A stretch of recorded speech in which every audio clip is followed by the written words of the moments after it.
Section 5.2 is building off of what we did in section 5.1. We're going to use the same identities, but we're now going to use them to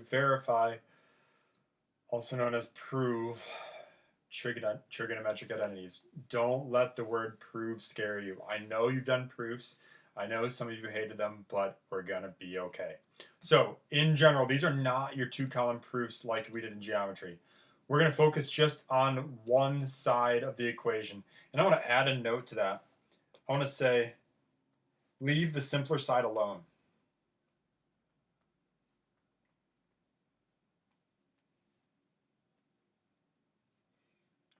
No need to make the simpler side more complicated than it already is. So we're going to leave the simpler side alone, and the biggest thing we need to do, folks, is we got to try something. So looking at a couple examples down here, letter A, we got secant squared of theta minus 1 over secant squared. Folks, my advice, over secant squared equals sine squared. We're trying to make that left side equal to sine squared. My advice, again, keep the simpler side, leave it alone. So we're going to leave sine squared alone. Up here, secant squared minus 1. That just simplifies to the tangent squared of theta. That is one of our Pythagorean identities. So we got tangent squared of theta over secant squared of theta equals sine squared of theta. Again, kind of justifying it. That's a Pythagorean identity. Pythag identity. Now, tangent divided by secant squared. That's the same, and if it helps you to think about it as tangent squared times 1 over secant squared equals sine squared. I just rewrote that. So I didn't really use any steps there. I'm going to just say we rewrote it. That's hard for me to say.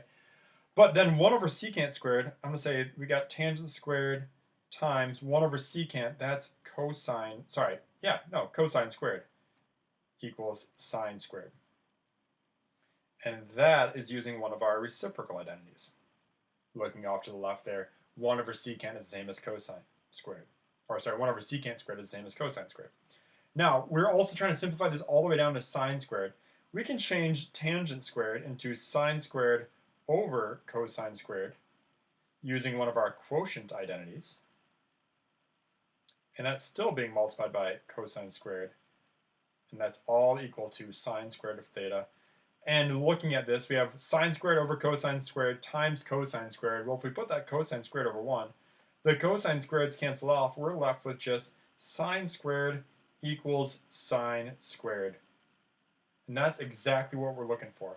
So I'm going to put, I think some of you, when you were doing proofs in the past, you might have used this thing called a tombstone, which is very, very dark for this.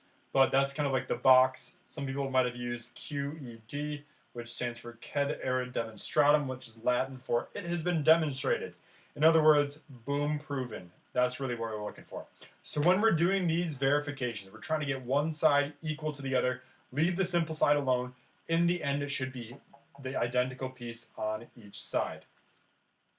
Moving on to letter B, we got tangent to the fourth. Tangent to the fourth equals tangent squared times secant squared minus tangent squared. Folks, again, leave the simpler side alone. Tangent to the fourth is the simpler side.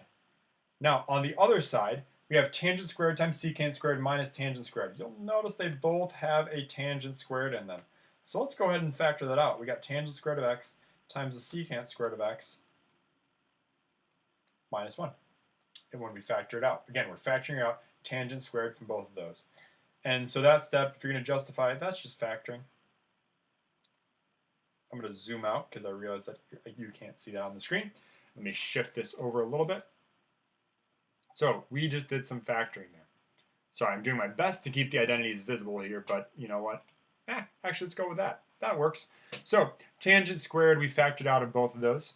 Now, that's a greatest common factor to be specific, so GCF.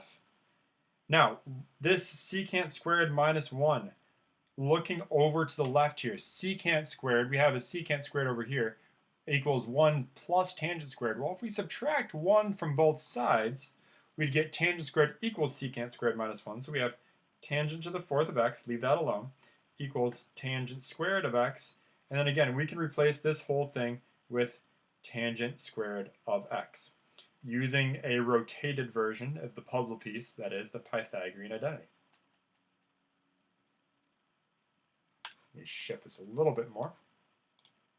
So we have tangent to the fourth equals tangent squared times tangent squared. Well, that just means tangent squared, or tangent to the fourth equals tangent to the fourth. And that is just a simplified process. Now, folks, I want to demonstrate that there's more than one way to do these problems. If you wanted to do this a little differently, I'm just going to leave that left side alone again. So we got tangent to the fourth of x equals, just rewriting it from the beginning, tangent squared of x times, oh, sorry, I'm getting ahead of myself, times the secant squared of x minus tangent squared of x. You can use the same identities, just in a slightly different version of this.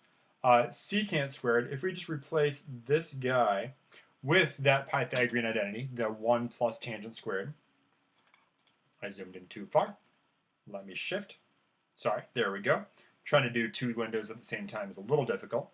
If we replace secant squared with 1 plus tangent squared, so we have, so tangent to the fourth equals, sorry, getting ahead of myself, tangent squared of x, and then replacing secant squared with 1 plus tangent squared of x minus tangent squared of x. If we clean up, so again, sorry, I'm jumping ahead. That's a Pythagorean identity. I think I'm getting a little disoriented on this one because this is not the order I typically do it in, but I want to show you that there's more than one way to do it. So again, leaving that left side alone, tangent to the fourth of x. On that right side, if we distribute tangent squared to both of those pieces, we get tangent squared of x plus tangent to the fourth of x. And then we still have minus tangent squared of x on the end. With all that, we have tangent squared plus tangent to the fourth minus tangent squared. The tangent squareds cancel out, and we're left with just tangent to the fourth of x equals tangent to the fourth of x. So there's more than one way to do these problems.